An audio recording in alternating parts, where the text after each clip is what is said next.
Ça y est, c'est fait depuis la semaine dernière. La chaîne a passé la barre des 200 abonnés en 7 mois, ce qui est juste exceptionnel. On avait passé les 100 abonnés en janvier et déjà, dès maintenant, on est déjà aux 200 alors que j'avais dû attendre 2 ans et demi avant d'atteindre les 100. Donc c'est juste exceptionnel. Eh bien, petite FAQ aujourd'hui, vous m'avez posé vos questions sur YouTube et sur Instagram. Eh bien, moi, je vais y répondre tout de suite. Évidemment, n'oubliez pas de liker, partager, commenter et surtout vous abonner à la chaîne, c'est très important. On est parti. On commence tout d'abord par Louis Grimaud qui me dit déjà bravo, belle étape de franchie, merci. Et qui me demande du coup les questions de base, comment je m'appelle, quel âge j'ai, dans quel coin du monde je vis et quel est mon métier. Alors, je m'appelle Alan, j'ai 17 ans, j'habite en France, hein, et plus particulièrement en Bretagne, à la campagne, donc la fibre, je connais pas. Et quel est mon métier? Je suis aux études, donc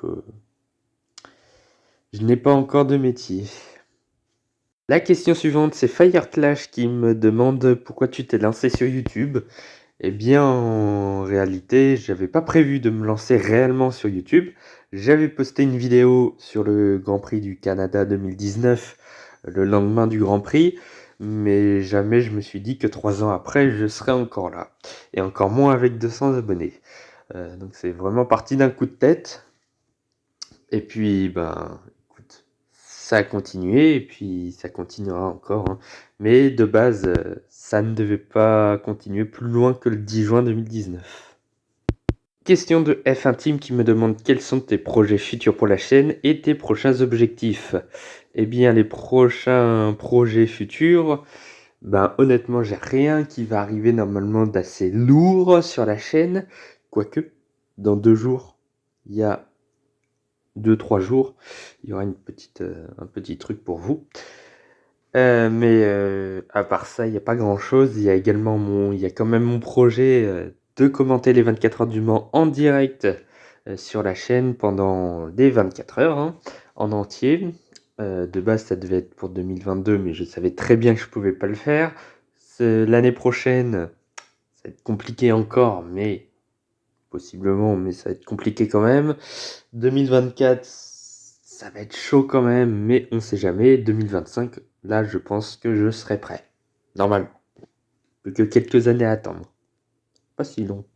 Et puis, pour mes prochains objectifs, je sais pas, parce que j'avais pas prévu d'atteindre les 200 abonnés avant la fin d'année, voire même pour 2023, je m'attendais pas encore à être à 200, malheureusement.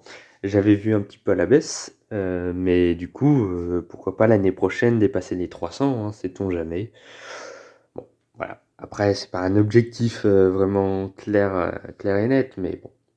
Si on peut atteindre les 300 abonnés à 2023, ce serait excellent. Drapeau à damier me dit bravo pour ta progression, merci. Et qui me demande as-tu des projets d'échange et collaboration avec d'autres animateurs de sites, en gros des youtubeurs ou des streamers? Oui. Oui, j'aimerais bien faire des vidéos avec d'autres personnes. Ça s'est déjà fait d'ailleurs, puisque en 2020, on avait fait une vidéo à deux avec Nico, donc on avait fait les deux sur la même vidéo. Cette année, il y avait 3 vidéos avec 3 personnes différentes, Amadou, Nico et Roxane, qui avaient présenté les Ferrari, l'Alpine et l'AlphaTauri en début d'année. Il y a d'autres projets que j'aimerais faire avec d'autres youtubeurs. Et je leur ai demandé, hein, il y en a que j'ai demandé depuis, je crois, un an ou au moins, et il n'y a toujours rien eu. Il y en a que j'ai demandé très récemment, donc ça pourrait se faire. Il y a une autre personne où ça pourrait se faire très bientôt. Enfin bref, j'aimerais bien. C'est toujours sympa, ça dynamise un petit peu la chaîne, ça permet de varier un petit peu les contenus, et puis ça change un petit peu. Donc c'est toujours cool. Donc oui, j'aimerais avoir ce projet-là, après avoir avec qui. Ce qui du coup nous amène à cette question, une collaboration à deux. Oui.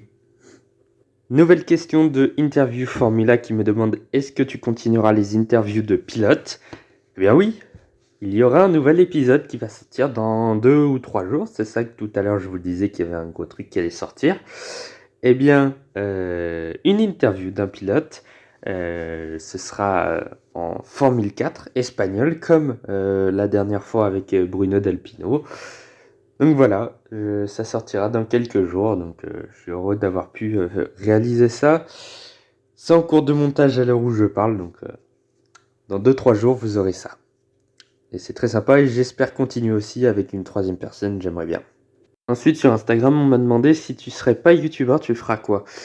Alors, déjà, je suis youtubeur, mais pas à temps plein et pas rémunéré, donc c'est pas mon métier. Et ce que je ferais, ben, je sais pas, autre que youtubeur, je sais pas. C'est pour ça que j'aimerais bien être rémunéré sur YouTube, gagner ma vie grâce à YouTube, ce serait bien. En plus, avec la discipline que j'aime bien, parler de sport auto et gagner de l'argent, ce serait vraiment le Graal pour moi. Les autres métiers, ça me passionne pas plus que ça, donc bon, j'espère que je pourrai être rémunéré sur YouTube très prochainement. Ce serait bien. Nouvelle question, merci pour les G. Et de deux, tu pourrais faire des lives avant les Grands Prix? Non. Non, parce que j'ai pas de temps. J'ai pas le temps, déjà que je fais des vidéos la semaine quand je ne bosse pas. Alors en plus, si c'est des week-ends qui arrivent la semaine où je bosse, là je peux plus, je peux pas. Donc non, pas pour le moment. Tant que je serai pas rémunéré, tant que je ferai pas ça à temps plein, non. Et Mère Musique me demande à quel âge tu as commencé à regarder la F1.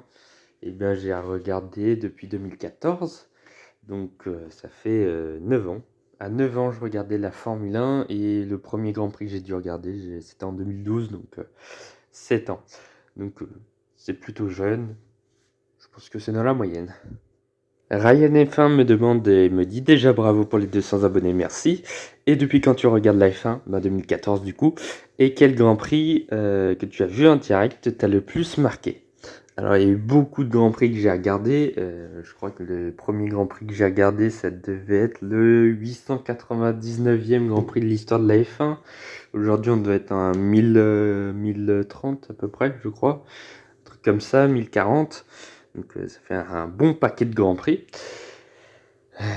Parmi ceux que je devrais retenir, il y aurait le Grand Prix de Belgique 2015, où Grosjean fait un podium exceptionnel avec une Lotus qui marche pas. Il y a eu l'Italie 2020, évidemment, avec la victoire de Gasly. La Hongrie 2021, avec la victoire d'Ocon.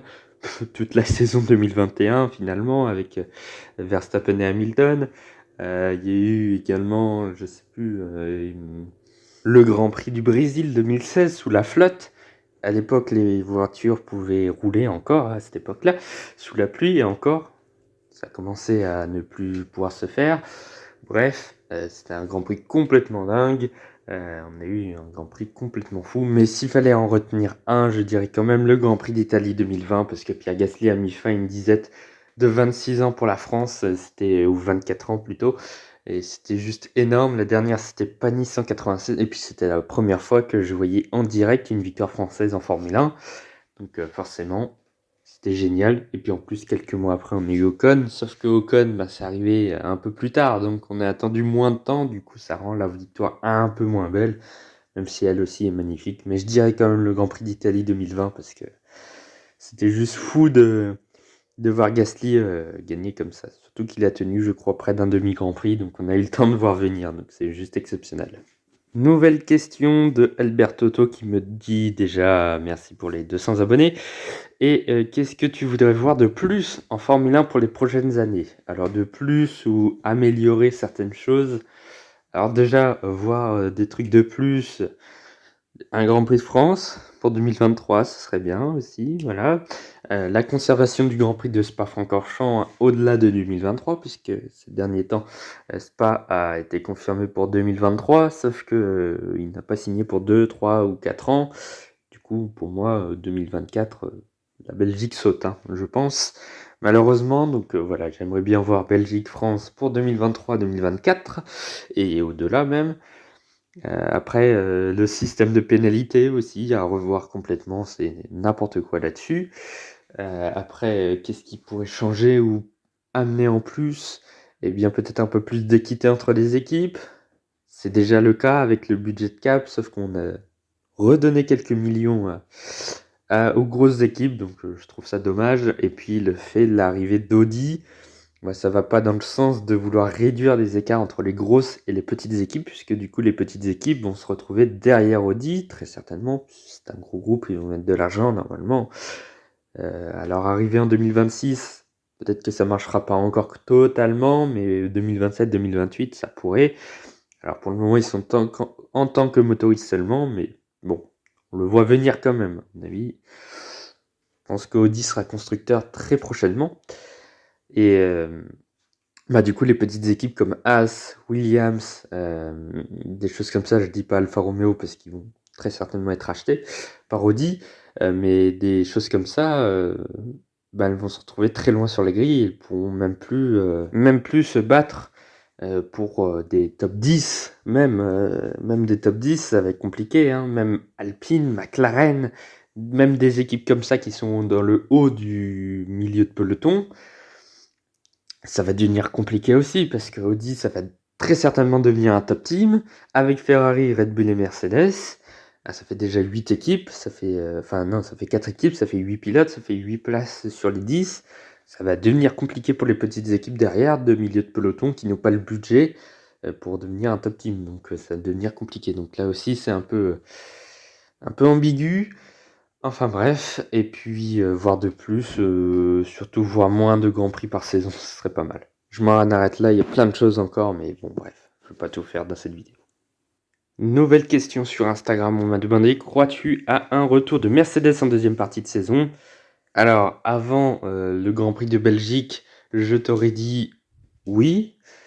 Maintenant, après le Grand Prix de Belgique, un peu plus mitigé. Les Mercedes, elles sont quand même loin de Red Bull. Faut dire ce qui est, Red Bull est très très loin, très très devant. Par contre, Mercedes peut très bien passer devant Ferrari. On l'a vu encore au Grand Prix de Belgique. Russell n'était pas loin, Hamilton a abandonné, donc bon, voilà. Mais Ferrari est en train de plonger, même niveau de la voiture, elle commence à devenir pas très bonne. Ça devient inquiétant chez Ferrari, donc Mercedes peut très bien prendre la deuxième place au championnat des constructeurs. Et ce serait bien dommage pour Ferrari quand même. Enfin, dommage. Ils l'ont cherché quand même un petit peu, voire même beaucoup. Prochaine question, est-ce que Latifi a encore sa place en F1 selon toi? Je pense qu'on a tous la réponse, hein, non. Non, parce que ça fait 3 ans qu'il est là, il n'a toujours rien prouvé en Formule 1, il fait encore des bêtises, il est surtout pas performant du tout.